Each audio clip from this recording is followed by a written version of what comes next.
দিনী বোন, যাদের বয়স হায়েজ হয়ে গেছে, যাদের হায়েজ হয়েছে, এখান থেকে শুরু করে সবাই যারা বালেগ হয়েছে আমরা ছেলেরা, সবাই ভালো করে কথাটা শুনেন।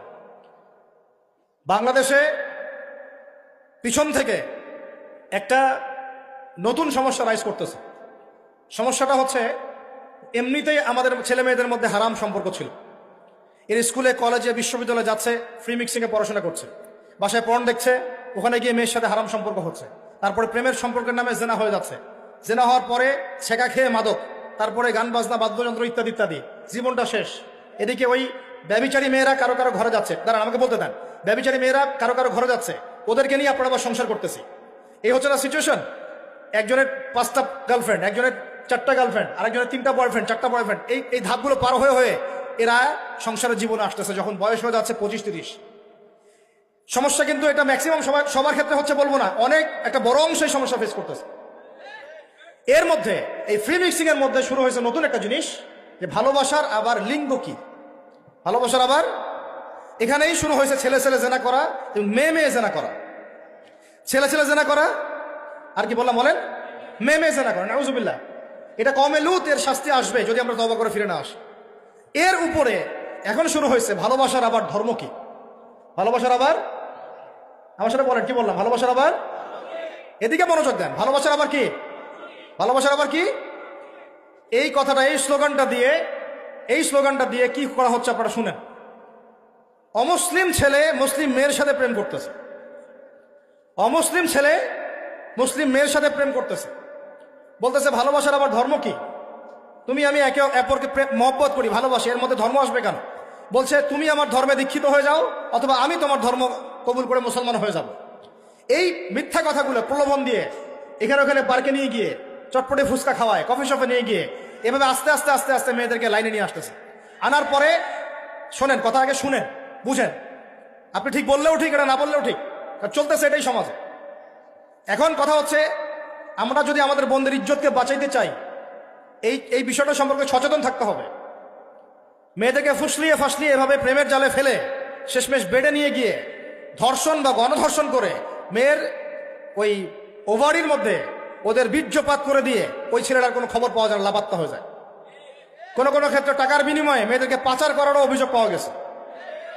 এবং এই কাজটার নাম তারা সংঘবদ্ধভাবে দিয়েছে, এর নাম নাকি লাভ জিহাদ, বলেন নাউজুবিল্লাহ। এবং বীর দর্পে ফেসবুকে পোস্ট দিচ্ছে, আজকে অমুক মেয়ের এটা করলাম, আজকে তমুক মেয়ের এটা করলাম। ভিতর থেকে একটা চক্র কাজ করতেছে, এবং এই চক্রের কেউই মুসলিম না, এই চক্রের কেউই কিন্তু মুসলিম না। বাহিরে আবার পরিচয় দিতে পারে যে আমি মুসলিম, আমার নাম অমুক, নাম পরিবর্তন করে মুসলিম মেয়েটাকে ফুসলিয়ে ফাসলিয়ে এই জেনার ফাঁদে ফেলে ওর পিছনে কিছু টাকা খরচ করে, কিছু সময় দিয়ে ওকে প্রয়োজনে ঘুমের ওষুধ খাওয়ায়, প্রয়োজনে আবার জাদুটোনা করে, বান মারে, ওকে ওকে তাবিজ কবজ করে বিছনায় নিয়ে এসে ধর্ষণ বা গণধর্ষণ করে, ওই ভিডিওগুলো দিয়ে পরে ওকে ব্ল্যাকমেইল করে, পরে ওর কাছ থেকে টাকা খাওয়া শুরু করে, কোনো কোনো ক্ষেত্রে মেয়েদেরকে পাচারও করে দিচ্ছে। আমাদের মেয়েদেরকে বলতেছে, কোনো অবস্থাতেই কোনো মুসলমান ছেলের সাথেও কোনো অবৈধ সম্পর্কে যাবেন না। আর অমুসলিম হলে তো কোনো কথাই নাই। অমুসলিমের সাথে আপনার কিসের প্রেমের সম্পর্ক?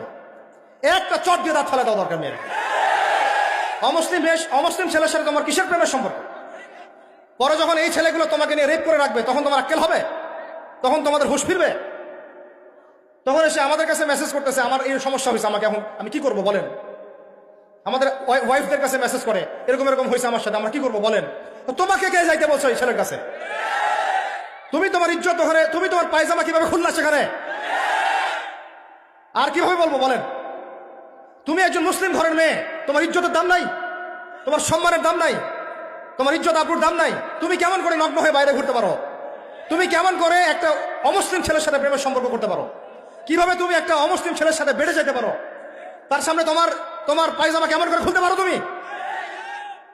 আমার ল্যাঙ্গুয়েজ আপনি রাগ করেন না, আমি খুবই ফেড আপ এদের উপরে। একটা মেয়ে একটা মুসলিম ছেলের কাছেই তো যাইতে পারবে না অবৈধভাবে। যাইতে হইলে তোমার শর্ত 3টা, বিয়ে করতে হবে, বালেগ হইতে হবে, সাক্ষী থাকতে হবে, মোহর দিতে হবে, তারপর যেতে পারবে। তোমাদের এত কুরকুরি কেন? তোমাদের এত কেন কুরকুরি? মুসলিম তো মুসলিম করতে করতে এখন অমুসলিমদের সাথে প্রেম করা শুরু করছো। আর যখন অমুসলিমদের দ্বারা তোমরা ধর্ষিত হচ্ছ, তোমাদেরকে পাচার করতেছে, তখন বলে এসে আমাদের কাছে চিঠি লেখো যে আমরা এখন কি করব। এদের কি ভাই ইয়া নাই? বাসায় কি বাবা নাই? বাসায় ভাই নাই? এই চক্র থেকে সাবধান থাকেন।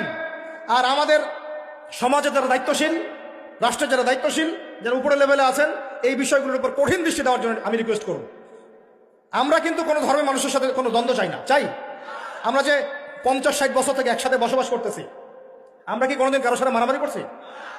কোনোদিন দেখছেন যে খ্রিস্টান মুসলিম মারামারি হচ্ছে? মুসলিম মারামারি হচ্ছে বাংলাদেশে, হিন্দু মুসলিম মারামারি হচ্ছে বাংলাদেশে, দেখেছেন কখনো? এখন কি নতুন করে শুরু হলো এগুলো? আল্লাহ রাব্বুল আলামিন আমাদের দিনী ভাইদেরকে বুঝদান করেন, বোনদেরকে বুঝদান করেন। কোনো অবস্থাতেই মেয়েদেরকে আপনি এভাবে ছেড়ে দিয়েন না বাইরে। কোন অবস্থাতেই একটা মেয়ের হাতে অকালে মোবাইল ফোন তুলে দিয়েন না। কোথায় যাচ্ছে খোঁজ রাখেন, কার সাথে মিশছে খোঁজ রাখেন। একটা বাড়ির সম্মান নষ্ট হয়ে গেলে কখনো ফিরে আসে না। একটা মেয়েকে অপহরণ করেছিল রাজা দাহির, মুসলিম মেয়েকে। সেই ইজ্জতের বদলা নেওয়ার জন্যে 17 জন ঘোড়সাওয়ার নিয়ে, কতজন? মাত্র 17 জন ঘোড়সাওয়ার নিয়ে মোহাম্মদ বিন কাসিম এই সিন্ধুর রাজা দাহিরকে আক্রমণ করে ওই জায়গায় পরাজিত করেছিল। একটা মেয়েকে নিয়ে ঘটনা ঘটেছিল। আমাদের বোনের ইজ্জতের এত বড় দাম। একজন নারী, শোনেন, একজন নারী বনু কাইনুকার বাজারে গিয়েছিলেন তার প্রয়োজনে, তার শ্লীলতাহানি করেছে, তার সতর খুলে দিয়েছিল। এটা দেখে একজন মুসলিম ভাই সেখানে থাকতে না পারে ওই ইহুদির গর্দান নামিয়ে দেয়। এই ইস্যুকে কেন্দ্র করে ইহুদিরা মিলে ওই ভাইকে শহীদ করে। তখন ওই বাজারে ওই ভাই ছাড়া আর কেউ ছিল না, একজনই ভাই ছিল।